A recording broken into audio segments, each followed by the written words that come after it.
Shocktoberfest 2021. I'm your host, Wildman Wes. For day 8, we have something a little interesting. Not necessarily a full-on horror movie. It kind of tends to look more towards a comic book style movie.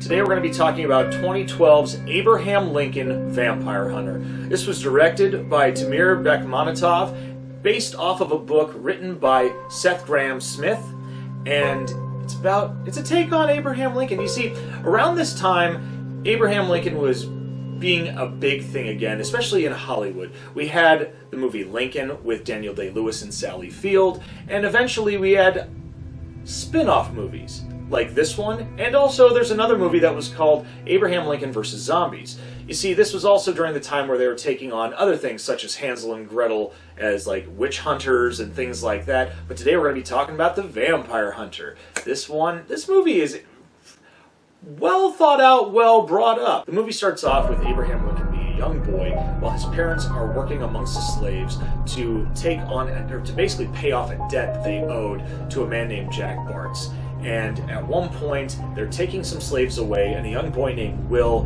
is trying to get his family back, and he gets whipped for his discretions. Abe steps in to try to help him, gets whipped as well. His parents decide they're not going to work for Jack Bartz anymore, and Jack wants his debt paid in full or in blood. So it turns out Jack Bartz kills Abe's parents, and it's revealed later that he is a vampire. As Abe becomes an older individual in his 20s, he befriends a man named Henry Sturgis. A very odd individual, very quiet individual.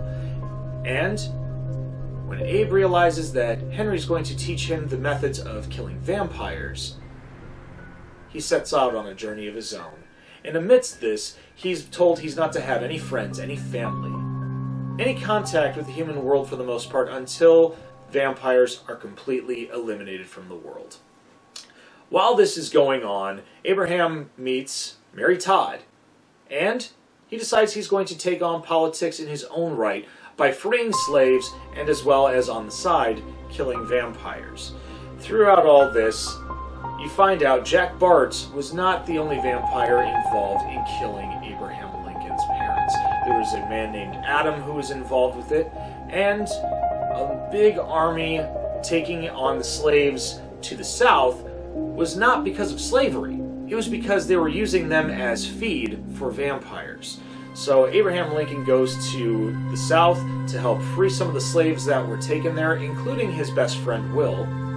He also meets a young man named Joshua Speed that he stays with for a while and helps him with the provisions and the physics of getting things made for his vampire killing. In between the storyline of Abraham and Mary Todd getting married, as well as him killing vampires, we find out that Henry Sturgis has a backstory of his own. Adam had killed his love and turned him into a vampire, and could not kill him because you cannot kill your maker. So that's why Henry is enticing Abraham to kill Adam. During this plot, Joshua Speed wants to defect to have Abraham get killed off by Adam, but it's a bit of a ruse. You see, they're sending silver to Gettysburg to kill off vampires through the Civil War, and yet Joshua Speed doesn't tell Adam that the train going to Gettysburg doesn't have the silver on it. The silver was already distributed out to the troops amongst Gettysburg, pretty much via Mary Todd and her, pretty much army of people smuggling it in through the Underground Railroad with Harriet Tubman. That was an awesome twist, by the way. In the end, Abraham Lincoln, in the final battle with Adam, defeats him. Unfortunately, he gets bit. Doesn't tell Henry about it, and goes to the theater, where unfortunately, he's assassinated. Now, this film has a lot going on. I like how they took basically the story and the history of Abraham Lincoln's life, as well as the Civil War, and fabricated it a little bit, thinking, what if the South was pretty much predominantly vampire? And saying, what if this was the cause? What if it was all about having people as fodder for the feeding vampires. I mean, you never know. It's an interesting concept, and that's what makes it even scarier. And that's why I put it in this list as a considered horror movie, because when you leap into the unknown of the supernatural and with historical events, it makes you, as Squirrely Dan would say from Letterkenny, kind of makes a fellow wonder, don't it?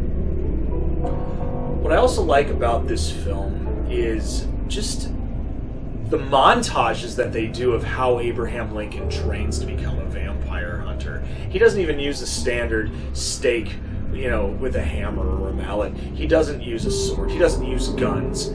He uses an axe, because Abraham Lincoln was always good with an axe. And one moment that I love is when he's learning how to chop down a tree with one swing, and Henry's sitting there saying, "Tell me why you want to kill Jack Bards." And he's sitting there saying, like, "Well, why couldn't you protect your family? I wasn't strong enough." I mean, it was very reminiscent to like Batman Begins, when Christian Bale is fighting with Liam Neeson out on the ice, when they're just yelling about everything, where it says like, training is nothing, the will is everything, the will to act. I think it was kind of a nice little comparison, to be honest. And just a lot of the montages, how they used special effects of like a map and blood with ink, drawing in the certain areas.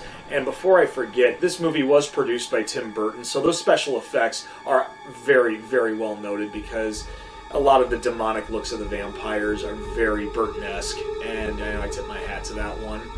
I also love the music that was composed by Henry Jackman in this one, because there's a lot of almost like the old-timey, the marching on and all that stuff, for like very patriotic but very eerie and ominous at the same time. The one thing I will say, especially being a fan of Linkin Park, the end theme is Powerless. And honestly, I think that song went really well hand in hand with the movie itself. Because, I mean, in the end, Abraham Lincoln was powerless to defeat every single vampire, and especially the only thing that he could do to save himself was go to the theater. I love the casting in this one. I mean, the character of Abe was played by Benjamin Walker. I really hadn't seen anything that he was in prior to that. I actually do need to look a little bit more into it. Mary Elizabeth Winstead played Mary Todd, who most people know her as Ramona Flowers from Scott Pilgrim vs. the World. I think she did a phenomenal job in this one. There was also Dominic Cooper, who plays Henry Sturgis. Dominic Cooper he's great too. I love everything he does. Jimmy Simpson plays Joshua Speed. Anthony Mackie plays Will, and this was right around the time that he was being Falcon in the Avengers series. So obviously he had a lot on his plate, and he's still doing great to this day.